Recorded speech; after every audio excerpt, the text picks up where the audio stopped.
సింగరేణి కార్మికుల లాభాల వాటాలలో బోనస్ను ప్రకటించడానికి ఏర్పాటు చేసిన పత్రికా సమావేశానికి బాధ్యత వహించిన మిత్రులు ఉప ముఖ్యమంత్రి వర్యులు బట్టి విక్రమార్క గారు, సహచార మంత్రివర్గ సోదరులు, పార్లమెంట్ సభ్యులు, శాసన మండలి సభ్యులు, శాసన సభ్యులు,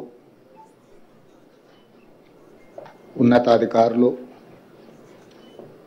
సింగరేణి కార్మికులకు, పాత్రికేయ మిత్రులందరికీ కూడా నా దసరా శుభాకాంక్ష. మనందరికీ తెలుసు, తెలంగాణ రాష్ట్ర సాధన ప్రక్రియలో సింగరేణి కార్మికుల యొక్క త్యాగము, వారి శ్రమ చరిత్ర ఎప్పటికీ మరవదు. ఆనాడు తెలంగాణ ఉద్యమం ఉధృతంగా సాగుతున్న సమయంలో రాష్ట్ర ఏర్పాటు ఆలస్యం అవుతుంది అని చర్చలు జరుగుతున్న సందర్భంలో బొగ్గు ఉత్పత్తి మొత్తాన్ని స్తంభింపజేసి ఆనాటి ప్రభుత్వాల మీద ఒత్తిడి తీసుకొచ్చి తెలంగాణ రాష్ట్ర సాధన ప్రక్రియలో సింగరేణి కార్మికులు ఒక ప్రత్యేకమైన పాత్ర పోషించారు. దాన్ని మా ప్రభుత్వం, మా పార్టీ ఎప్పుడూ వారి యొక్క భాగస్వామ్యాన్ని గుర్తిస్తూనే ఉంటుంది. అదేవిధంగా గోదావరి పరివాహక ప్రాంతంలో ఉన్న సింగరేణి బొగ్గు గనులు ఈ దేశానికి, జాతికే వెలుగులను అందిస్తున్నాయి. ఈ దేశంలో వెలుగులు విరజల్లుతున్నాయి అని అంటే సింగరేణి కార్మికుల యొక్క శ్రమ, మీరు ఉత్పత్తి చేసిన బొగ్గు ఈనాడు దేశానికి వెలుగులు ఇవ్వడమే కాదు, ఈనాడు పరిశ్రమలను నడిపించి ఆ పరిశ్రమలను లాభసాటి బాటలో నడిపించడంలో కూడా సింగరేణి కార్మికులు ప్రత్యేకమైన పాత్ర పోషిస్తున్నారు. మరి నిరంతరం కష్టపడి ఈ జాతీయ ఆదాయంలో, రాష్ట్ర ఆదాయంలో అత్యంత కీలక పాత్ర పోషిస్తున్న కార్మికులకు ఆ సంస్థకు వచ్చిన లాభాలలో భాగస్వాములను చేయాలని, వాళ్ళకు వాటాలు పంచాలని, ఒకనాడు సింగరేణి సంస్థ నష్టాలలో కూరుకుపోయి మూతపడుతుందనుకున్న సందర్భంలో కాకా వెంకటస్వామి గారు కేంద్ర ప్రభుత్వంతో సంప్రదించి ఆనాడు ఈ సంస్థను ఆదుకోవడానికి అవసరమైన చర్యలన్నిటిని కూడా చేపట్టింది. ఆ తర్వాత సింగరేణి సంస్థ వెనక్కి తిరిగి చూడకుండా లాభాల బాటలో నడుస్తూ ఉంది. ఆ వచ్చిన లాభాలలో శ్రమశక్తిని నమ్ముకున్న కార్మికులకు వాటాలు పంచాలని మన ప్రభుత్వం నిర్ణయం తీసుకొని ఈరోజు మిత్రులు బట్టి విక్రమార్క గారు ఒక మంచి ఆలోచనతోటి కార్మికులను అభినందిస్తూనే, కార్మికులకు బోనస్లు పంచుతూనే, భవిష్యత్ పెట్టుబడులకు కూడా ప్రణాళిక, భవిష్యత్ తరాలకు సింగరేణి సంస్థను అందించాలంటే భవిష్యత్ ప్రణాళికలు ఉండాలి, సంస్థ విస్తరించాలి, వివిధ రూపాలలో కార్పొరేట్ కంపెనీలతో పోటీ పడే విధంగా ఈ సంస్థను బలోపేతం చేయడానికి ఎన్నో చర్యలను వారు చేపడుతున్నారు. అందులో భాగంగానే లాభాలు 6,394 కోట్లు 2024-25 సంవత్సరానికి లాభాలు వస్తే అందులో కార్మికులకు పంచడానికి దాదాపుగా వారు 4,034 కోట్ల రూపాయలు ఈరోజు వారికి కేటాయించడానికి ముందుకు వచ్చిండ్రు. అదేవిధంగా భవిష్యత్ పెట్టుబడుల కోసం కూడా 2,360 కోట్ల రూపాయలు, వీటిని కూడా వారు ఈరోజు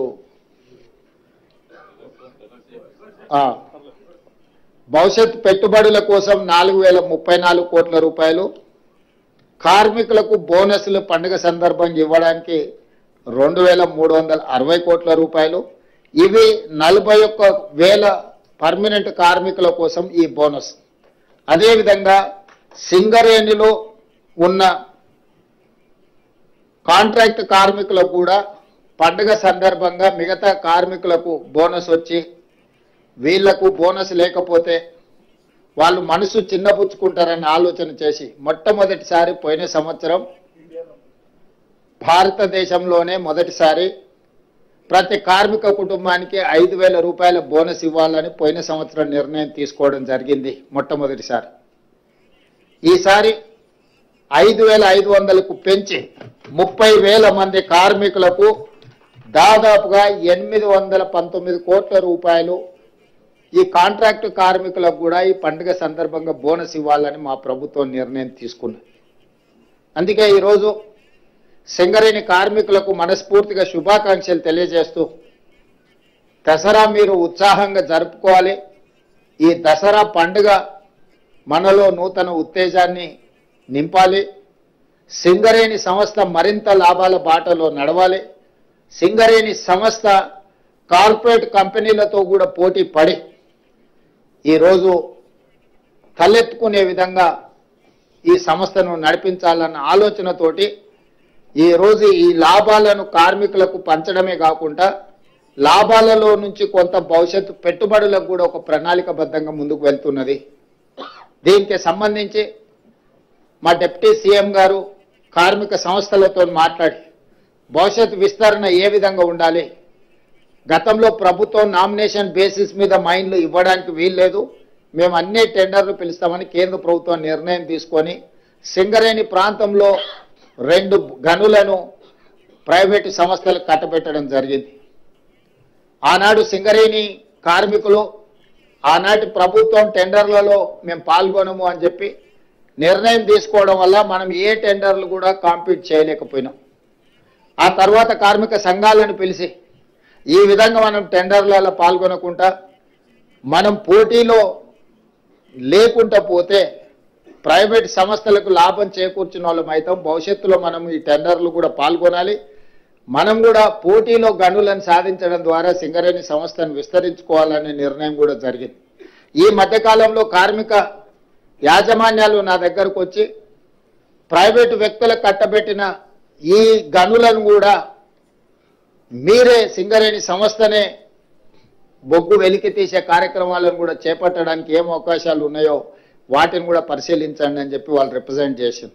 దాంతో నేను ఉప ముఖ్యమంత్రి గారికి సూచన చేసిన దీన్ని ఏ రకంగా ముందుకు వెళ్ళాలి, కేంద్ర ప్రభుత్వం ప్రైవేట్ సంస్థలకు ఇచ్చిన టెండర్లను రద్దు చేసి సరాసరి సింగరేణికి కేటాయిస్తుందా, అవసరం అనుకుంటే వాళ్ళు వేసిన టెండర్ కంటే కూడా కొంచెం ఏమైనా మనం ఎక్కువ ఇస్తే కేంద్ర ప్రభుత్వం ముందుకు వస్తుందా, లేదా ఇతర మార్గాలు ఏమున్నాయో కూడా పరిశీలించమని చెప్పిన. ఏదేమైనా సింగరేణి గనుల ప్రాంతంలో ప్రైవేటు సంస్థలు ఎక్కువగా వాళ్ళ ప్రాతినిధ్యం పెరుగుకుంటూ పోతే ఏదో ఒక సందర్భంలో సింగరేణి మనుగడకే సమస్యగా మారుతుంది. అందుకే ఈరోజు ఆ సమస్యని కూడా పరిష్కరించుకోవాలి. కార్మికుల సంక్షేమం కోసం, కార్మికుల యొక్క అభివృద్ధి కోసం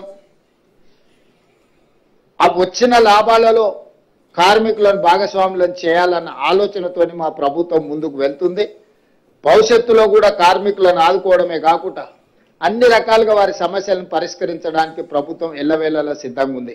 ఈ రోజు మేము ఒక నెంబర్ అనుకొని బోనస్ ప్రకటిద్దాం అనుకున్నాం, కానీ శ్రీధర్ బాబు గారు ఆ ప్రాంతంలో ఉండే శాసనసభ్యులను అందరినీ తీసుకొని వచ్చి లేదు ఇంకా కొంచెం పెంచండి, 11 గంటలకు మీకు అందరికీ ఈ సంతోషకరమైన ప్రకటన చేద్దామని మేము అనుకుంటే వారు వచ్చి గంట సేపు హర్తాలు చేసి దాన్ని ఇంకా కొంచెం పెంచి వారితో పాటు మిగతా శాసనసభ్యులందరూ కూడా పెంచాలి, వీలైనంత మేరకు వాళ్ళని ఆదుకోవాలి.